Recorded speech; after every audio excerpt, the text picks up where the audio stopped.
Hello everyone, welcome and thank you for coming back to Listening In, the National Counselling and Psychotherapy Society podcast. In this series, we want to give you the opportunity to listen in to some of the conversations that we are lucky enough to have every day. That is, with a variety of people and organisations all working in the field of mental health and well-being. Today it gives me great pleasure to welcome another guest from Northern Ireland. Pamela Kirkpatrick is a practitioner, trainer, and the co-founder of the NCPS Recognised Counselling Service, uHub. As well as dedicating her working day to uHub, Pam, along with her colleague Cara, invest considerable time and energy into their community. And importantly so, because this is a community that continued to bear the bruises from its history. The impact of generational trauma meant it ran risk of becoming stuck in the past. Communities in Transition was designed by the Northern Ireland Executive in 2015 to support projects that would empower individuals and groups to effect positive change for themselves and their communities. And so to this end, Pam and Cara had given up their own time to connect with an understandably cautious community.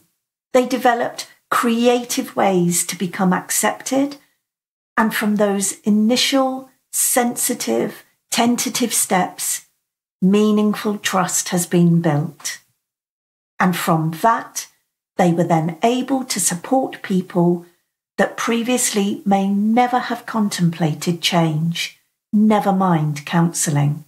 This story is a testament not only to our capacity and potential for change, but also to the gentle patience of the practitioner, and a reminder that the work we all do is as much art and creativity, relationship and empathy, as it is study and theory.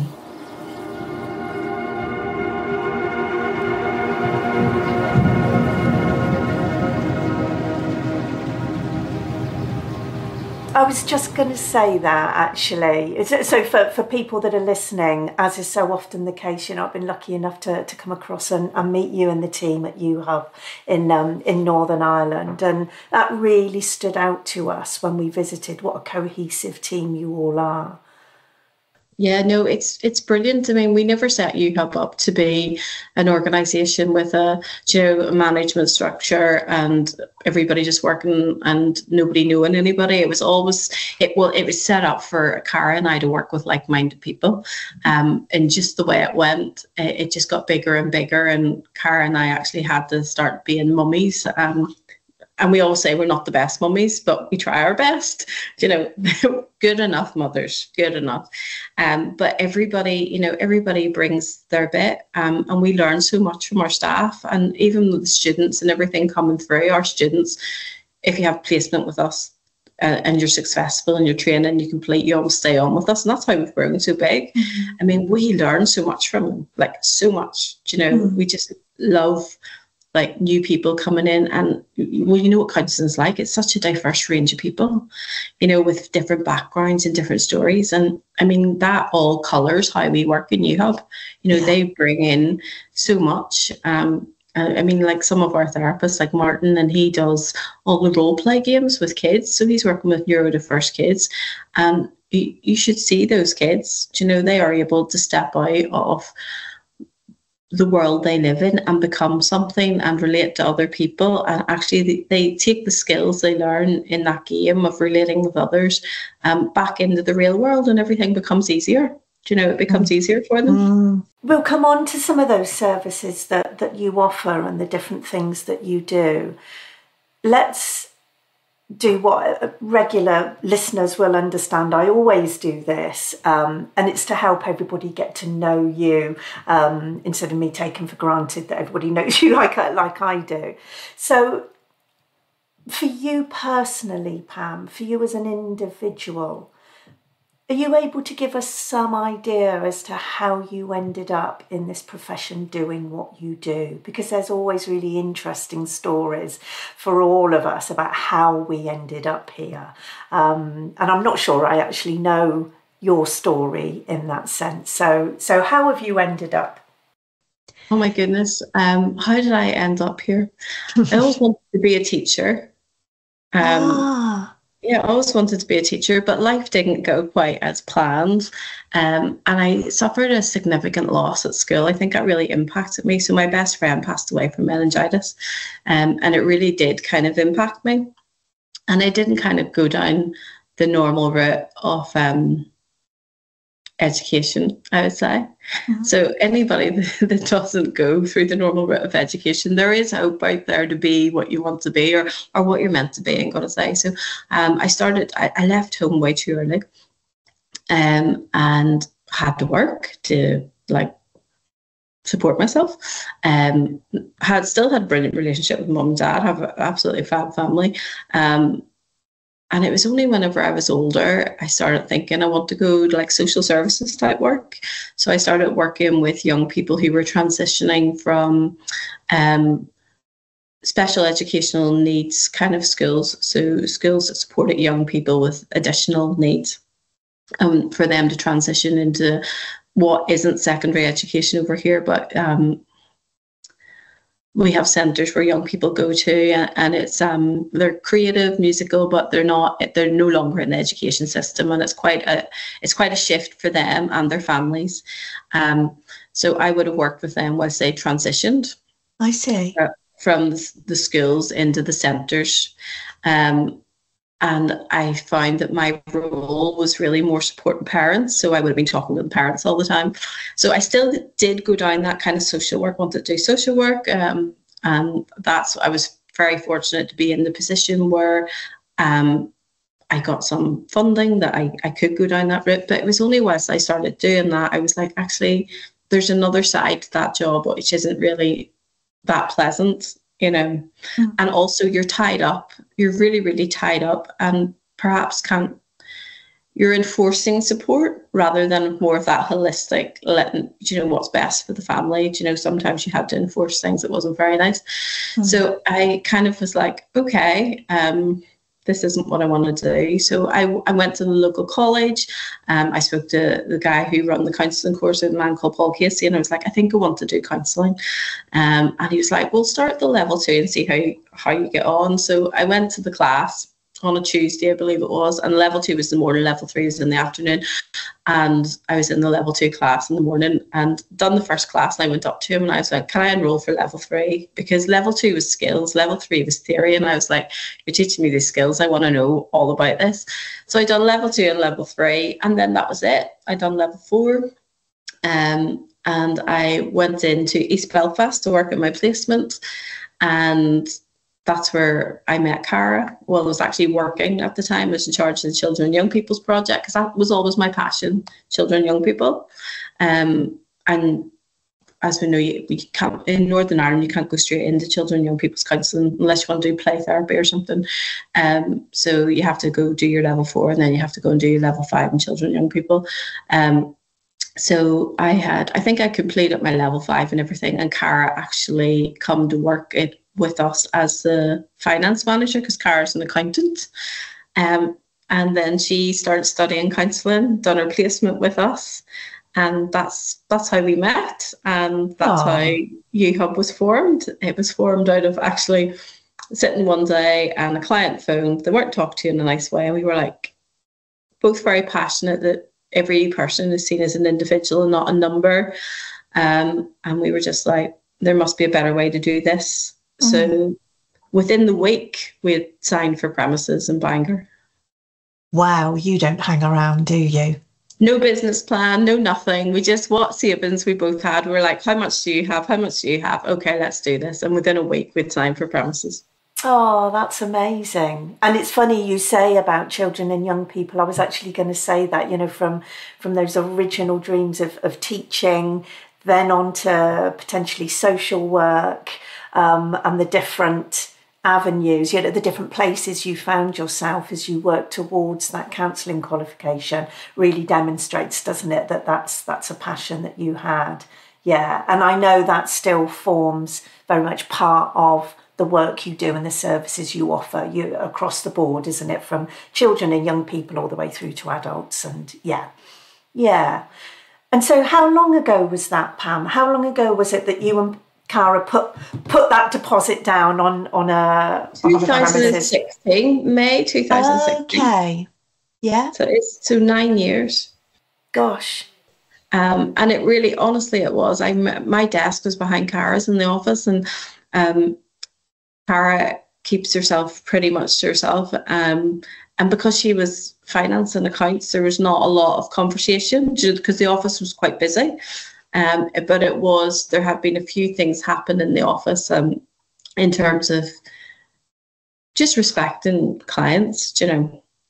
And there was a very hard and fast rule, regardless of the situation or the circumstances that people were going through, that if they did not attend twice, that, you know, everything was closed. It was closed off. And I understand that rule. I understand that rule running an organisation now, why that is. But everybody has different reasons, and I think we need to hear them, you know, before we make that you're gone.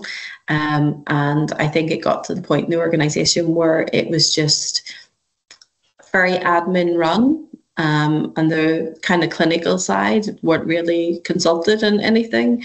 So it wouldn't matter whether you had a good case to why your client hadn't been able to attend. It was just right, okay, you're gone. And it was quite a cold conversations that we were hearing in the office, and we knew some of the stories of the clients behind this. Yeah. And we were just like, this is not the right way.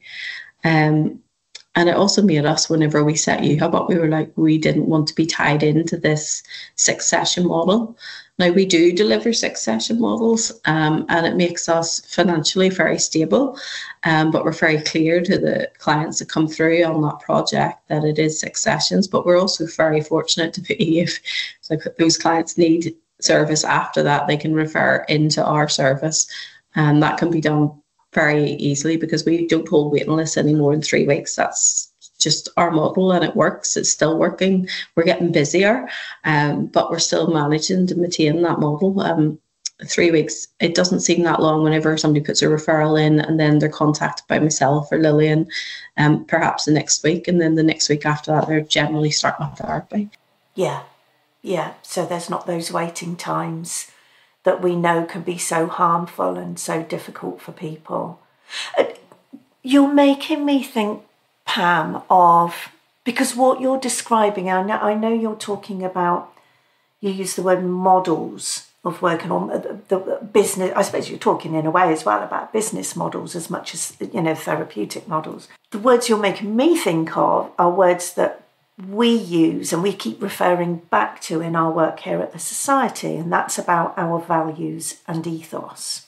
That's something we hold very strong and at the heart of what we do. And as the Society is getting bigger and bigger, we do everything we can to ensure we keep referring back to what those core values are that we hold dear, and ensuring we continue to try and live those as much as we can in our work.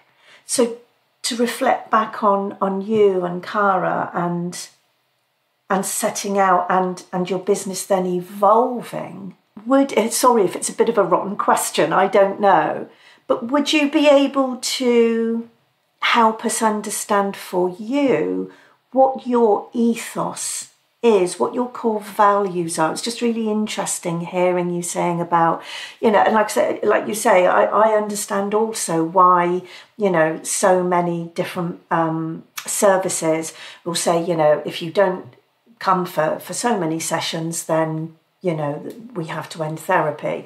You clearly felt intrinsically that wasn't the way that you wanted to go. So what are your values and ethos that you think that uHub represents? I think that every person is treated as an individual, whether that's our clients or our staff.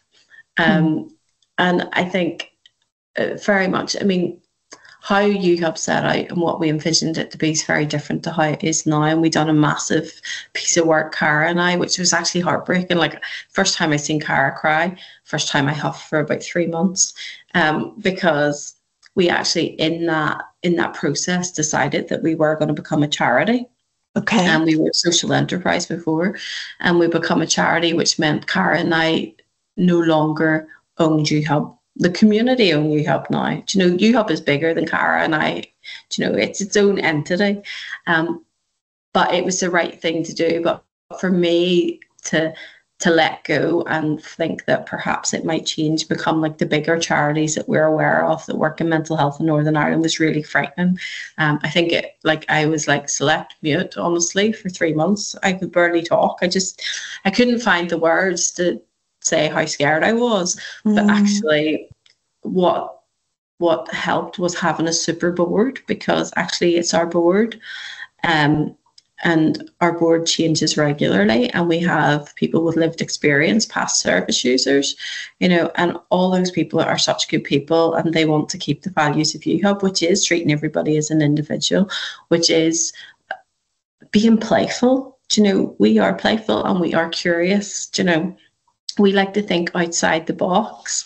That's so important to us. And then I think we're a teal organisation, I think is how they classed it. So they're, as much as Cara and I have these labels in management, actually everybody in uHub, we're all equals.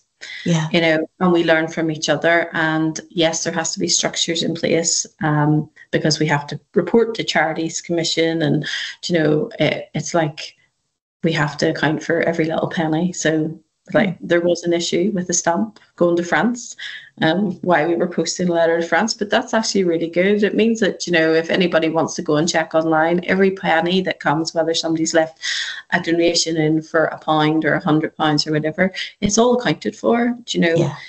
There's nobody in here that's been paying more than they should be. Actually, our staff probably should be paid more. We would love to pay them more, but we're not a core funded organisation. But we try to make up for that. We try to make sure everybody feels included, including their families, you know, and people sometimes come and work for uHub and do bits of work outside in other organisations, and they always come back and be like, you don't pay us the most, but it's our favourite place to work. And that is so powerful to us, because actually we are not selling a product, we're delivering a service, and the people delivering the service are the most important to us.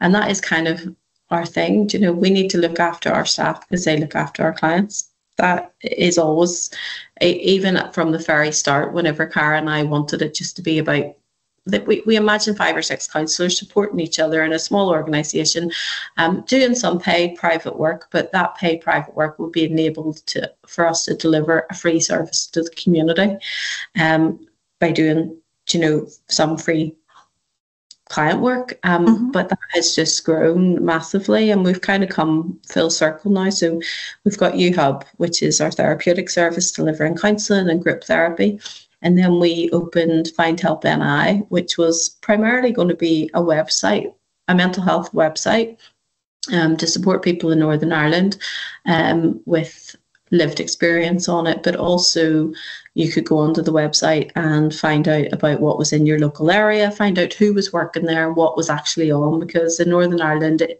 you would get leaflets and they would be well out of date. Those services no longer run, the funding wasn't there for them. So the idea was we updated the website so people actually knew what was going on, knew a face, knew a name. Then Find Help and I started delivering some services as well, so community outreach services. So that happened, and then the next part was we opened Seed, which is nearly 2 years old, and Seed is a training school where we deliver counselling training. So it's kind of come full circle. So the people that go to train as counsellors in Seed come to uHub for their placement, which delivers a free service to the community. So this year we've got 13 students coming through, so that's 1,300 free hours of counselling in the community. And we know that those students will have the best supervisors, they'll have group supervision, they will be looked after, and we will know their work because we're training them. Cara and I train them. You're teaching at last. We're teaching at last. I know, full circle. I know, it's quite crazy. So we're teaching them. So we know when they're ready to go into that world. We know how to best support them. And we also know the skills you need to have in the environments we work in. So we teach them what they need to be taught on the curriculum, but we also add in those skills that you don't learn that you need to know, especially to work in Northern Ireland, which is a very different setting to some places. The communities are very different, so we can prepare them to work in those communities and work with the things that come up in them. And we also, part of that is getting them to, volunteer and like sample what it's like to work with those people. Let's be real about it. I mean, if you're working in our Bangor office or East Belfast office, the work is totally different. It's not the same, and people are shocked, because some people do their placements with us and be in Bangor and stay there for a year or two, and then they'll be like, I want to go and work in East Belfast, or I'm moving closer that way, I'll work there. And they're like, whoa, it's like another world, and it's 13 miles up the road. So training them is allowing us to prepare them to work in those different environments. And also, because we've worked with such a diverse range of people, you learn so much from them, It's really interesting hearing you talk about that. I was actually recording a podcast with Linda Graham just last week, and she was saying that too, about it's very easy for somebody perhaps like me here in England to talk about Northern Ireland as a whole. And yet, as Linda and as you've just said yourself, and of course it's very obvious when you say it, of course, different places in Northern Ireland are going to be very different. And of course, that's exactly the same in England and Scotland and Wales, but we do, when we're the outside looking in, it's very easy to just blanket statement, isn't it, around experience and history, let's face it, over in Northern Ireland. So, yeah, it's really interesting to hear you talk about the differences just between those two offices, those two services that you run in different parts.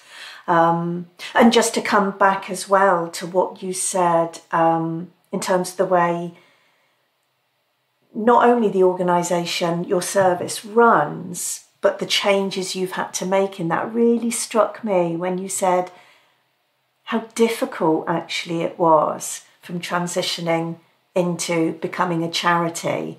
There was clearly a sort of a loss for you and Cara in that, on the one hand, sort of looking back at what you were leaving behind, what you'd started and what you had as envisaged, and coming to terms with the changes and, like you say, the fears and uncertainties of what becoming a charity would mean. What a brave thing to do. And it sounds like your team in that now, and now including the board that you talk about, it feels very like there's a reciprocal respect there, understanding. It sounds very democratic and it sounds very values-led. And I'm sure that's a massive part of why you are where you are now, and which we'll come on to next is that work that you do in the community. But yeah, I hate using the J word. I try and avoid it as much as I can, but what a journey you've been on, Pam. That has to be said, doesn't it?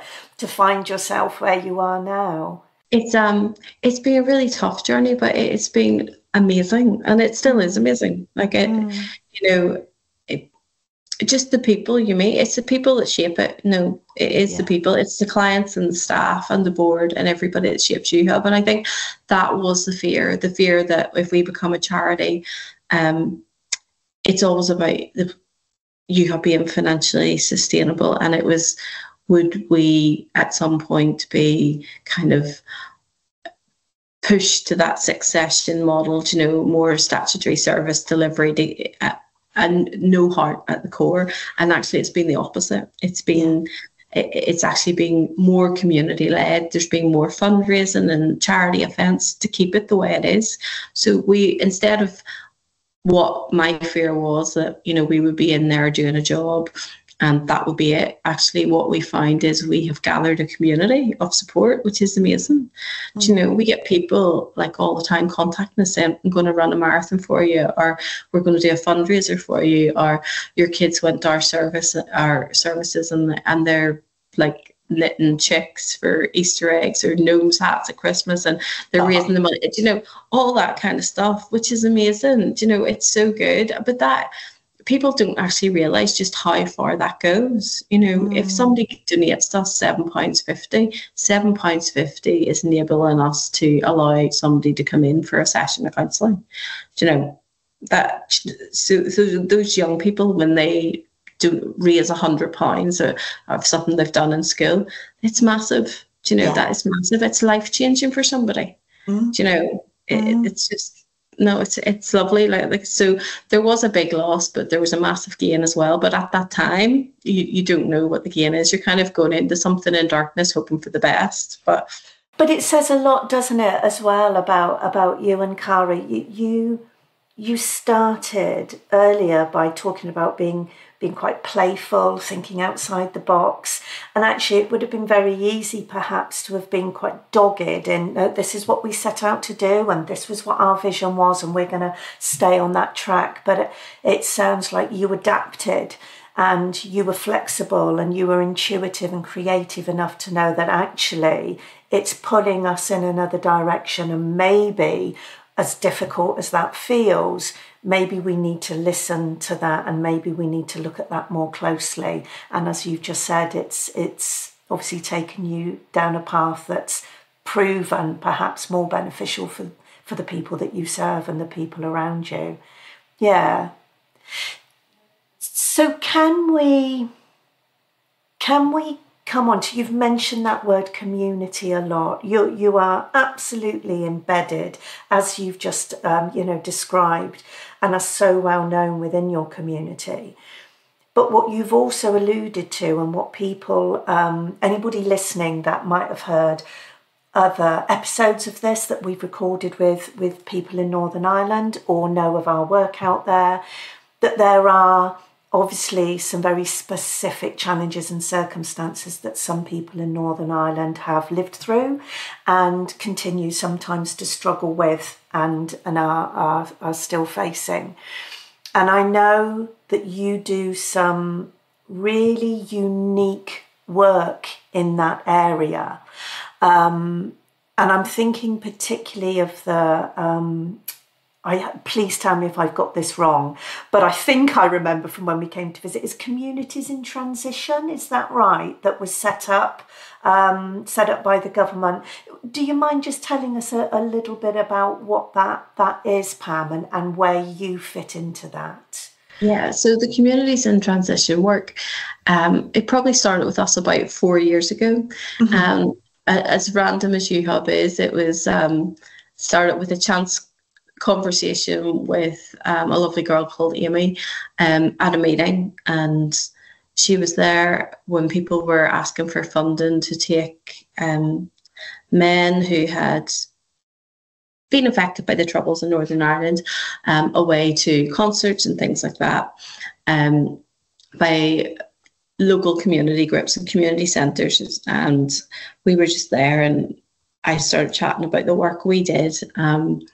And I was like, wouldn't it be actually brilliant if we were able to create a support service and work with these men, but actually work therapeutically with them. But I know that doesn't always mean getting them in to a counselling room for counselling, because you've kind of got to break down those barriers. And those barriers have been there for so long that it takes a long time to break those barriers down. So this chance conversation led to Amy being interested in the work that we did, come down, met with us, and then a few months later, funding opened up for pilot projects with Communities in Transition. And it was one of those government things that Cara and I were like, oh, do we do this or not? And we decided we would give it a go. And at that time, we put in to do spray painting. And there was a place open here at the time, and it was like BMX biking, skateboarding, men's exercise, and to run a couple of community events. And this was all around COVID time. So around COVID time, so just before COVID actually, so we put all this in, and the idea was there would be some funding set aside for counselling if the men wanted counselling.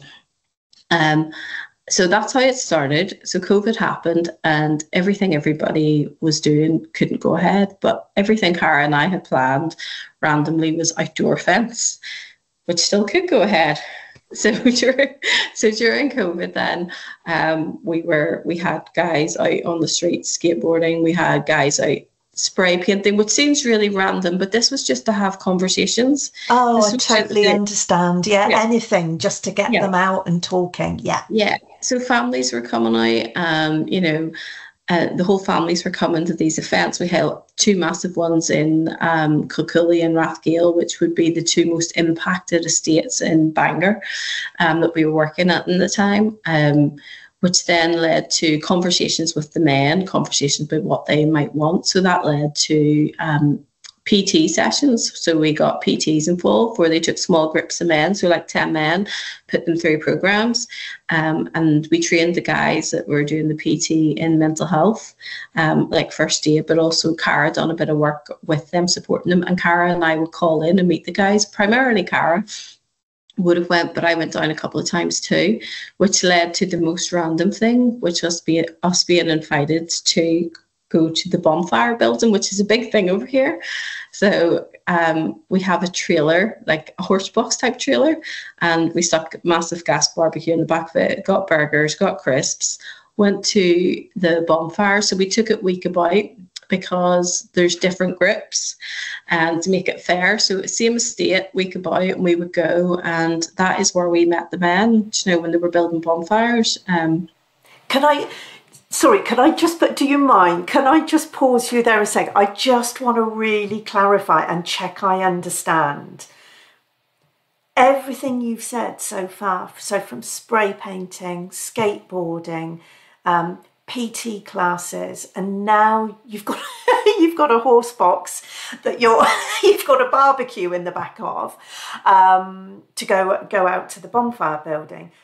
I just really want to check none of this at this point in time is about any therapeutic interventions, any therapeutic conversations. All you are doing, and this is a question, am I right that all you are doing is starting to create relationships and trust? Yeah. Yeah, okay. I just wanted to be sure that I fully understood that. That is 100% it. So just getting to know them. And honestly, like the stories they would tell us, and the amount of loss they'd experienced. I remember one night being down, Cara and I were down, and they were telling us that the previous year they'd lost 3 of their friends to suicide. Gosh. In this one small pocket of men had lost, and this was a regular occurrence. And then they started having conversations with us that actually it would be really good if there was something on a Sunday, because what happened was the men were going out on the Saturday and they were using drugs or alcohol.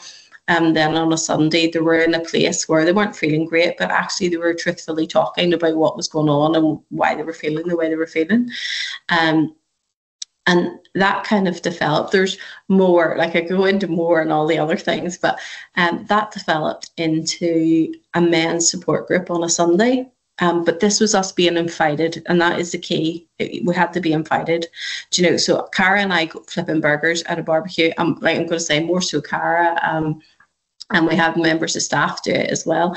And it was like the Pied Piper for the kids. The kids would all come to. And do you know what? It was brilliant. I absolutely love it. And it is community, and it was to allow them to realise that, Cara and I are just humans too. And, everybody in uHub is just humans, because people in these communities fear services like ourselves. They fear them. Yeah. So it was kind of breaking that barrier down.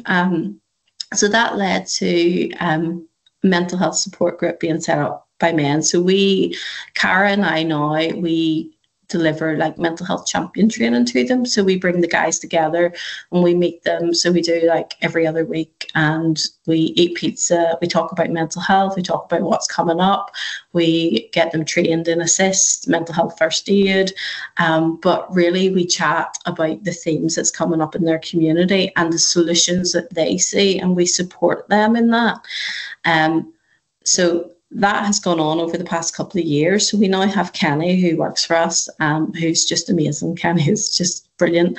And Kenny's background is, this has been Kenny's life. He grew up in an estate in Belfast, so he knows this world. And they have a men's mental health support group, which meets every Sunday.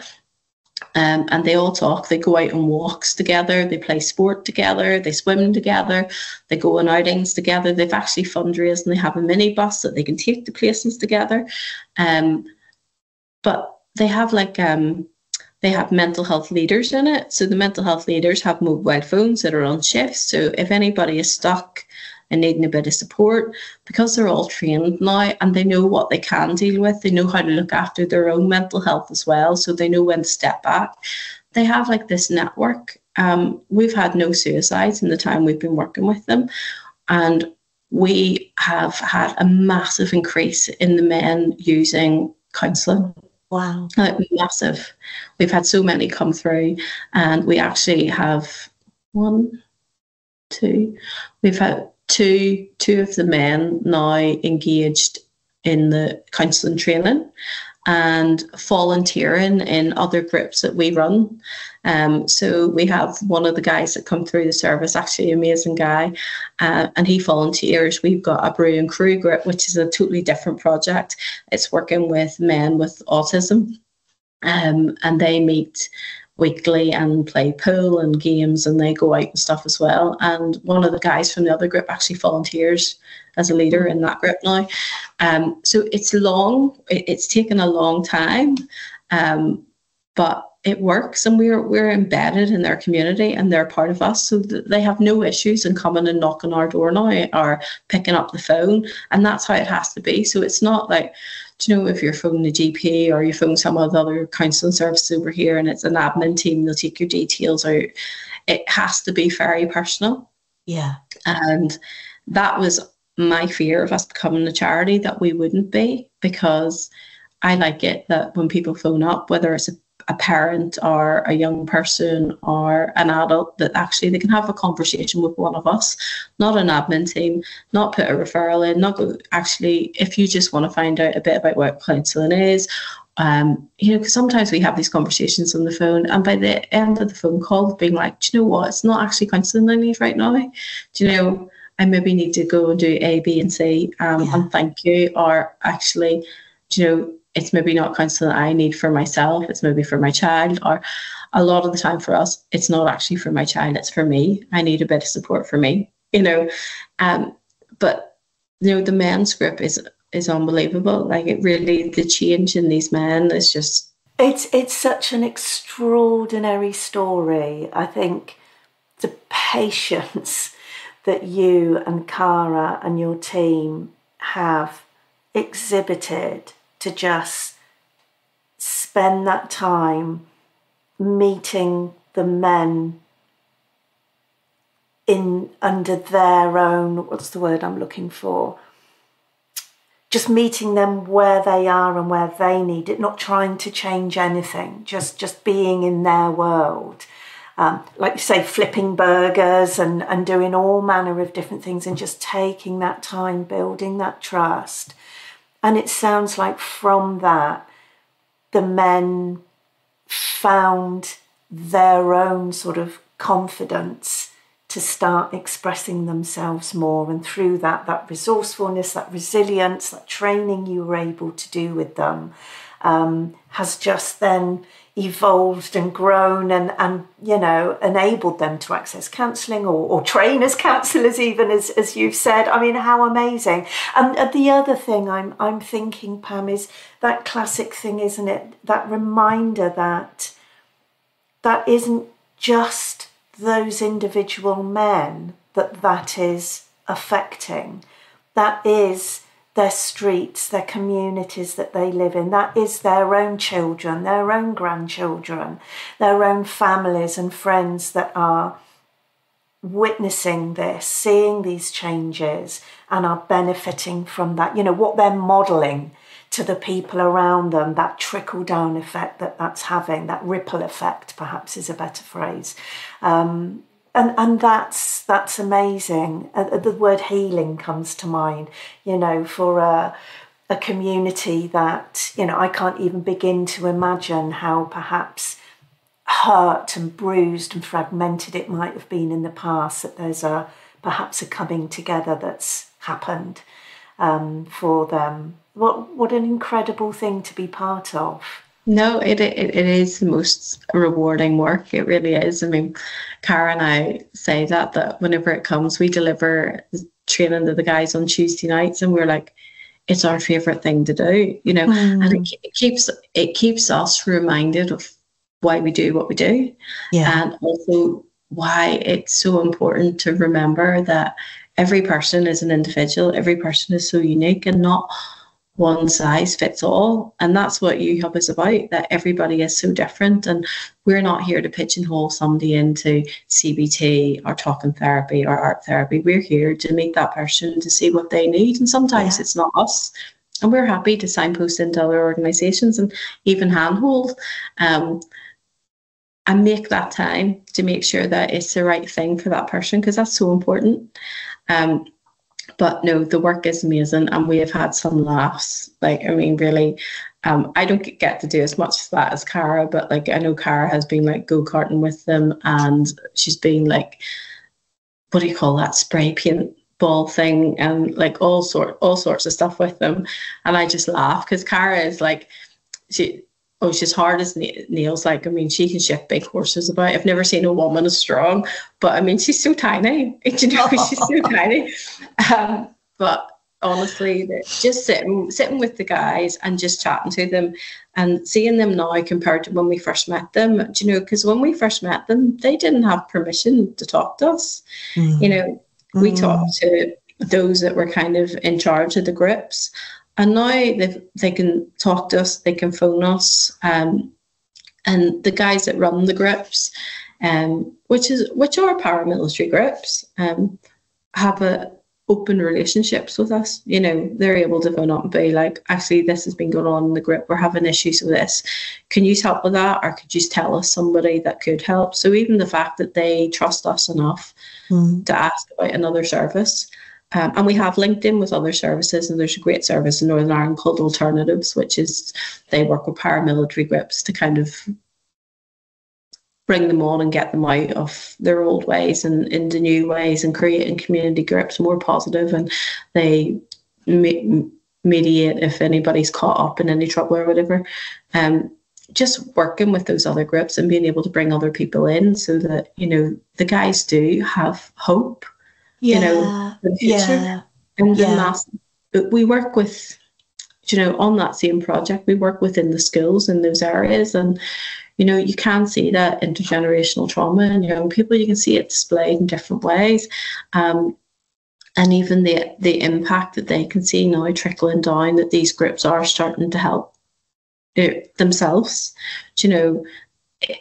It's showing in the young people, which is amazing. Especially our young boys, becoming men. It's so much around that masculinity as well, isn't there? So, it sounds incredible, really incredible work. I'm sure it's been, as much as I know you said how much, the laughs have been, I'm sure there have been some very difficult times with it too, but you've stuck with it and come through it, as have they. Time is running away with us, as it so often does. There were so many other things I was going to ask you about. I'm just going to throw out there the In Touch with Autism that you do, that's funded by the Department of Health. There may be, we may have to do a follow-up podcast about that one, because I know that's something that lots of people would be very interested in. But I think actually what I'm going to do, Pam, if it's okay, is sort of bring it all the way back to the beginning. So we started by talking a little bit about holidays and donkey dating and goat yoga. And I wanted to just make some time, which I often fail to do. I always have the intention of doing this, but often fail because of time running away with us. But I think particularly because of the amount of work you do and the type of work you do, I really want to bring it back to you personally and just ask you, when you're not working, when you're just Pam, and you're at home, you're with your own friends or your own family, what helps you come back to self, to take off that hat of counsellor, trainer, manager of a charity, all of these sorts of things? What helps you unwind? What helps you decompress? What helps you put all of that down just for a bit? What's your self-care? My family and friends.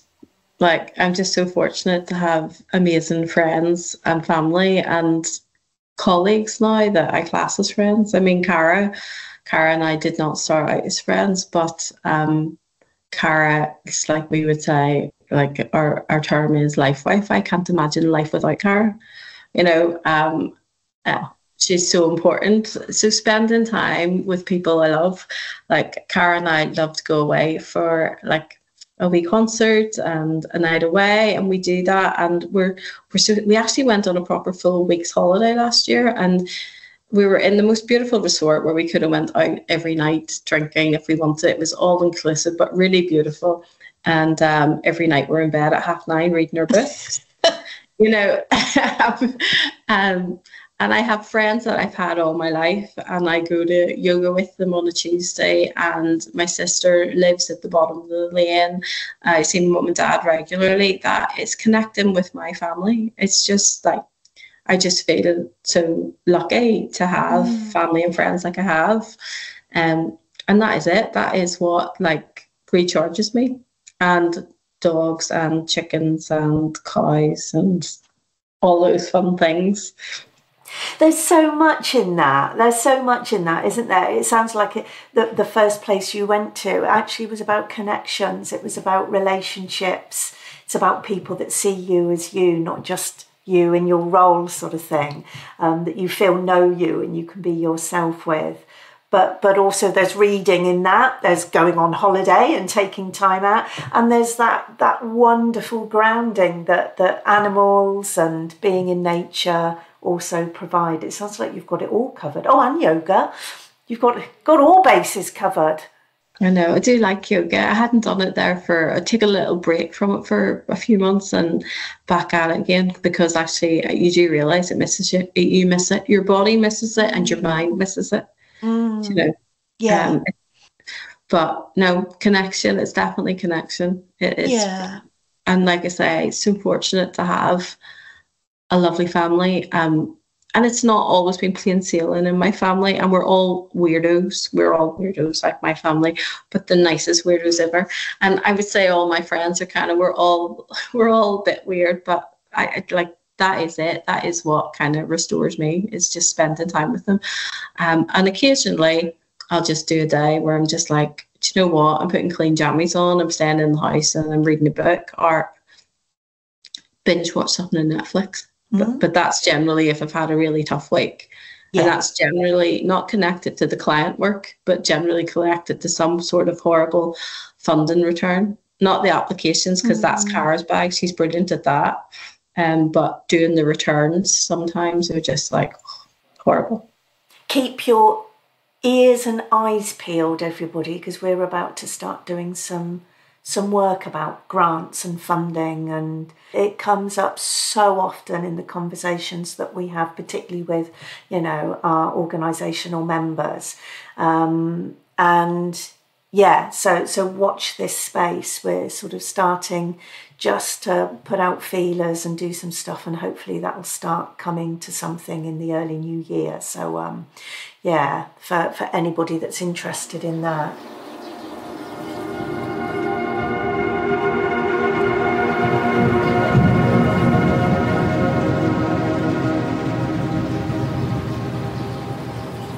thank you to Pam for talking to us today, and thank you for listening in. This podcast is brought to you by the National Counselling and Psychotherapy Society, a professional home for counsellors, psychotherapists, and over 120 wellbeing organisations across the UK.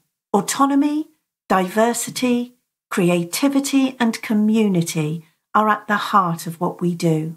We're creating a positive space for conversations with people who share common beliefs and goals, because together, our voice is louder. If you would like to know more about the NCPS, please visit www.ncps.com for more information. And please remember to follow and subscribe to this podcast so you're always part of the conversation.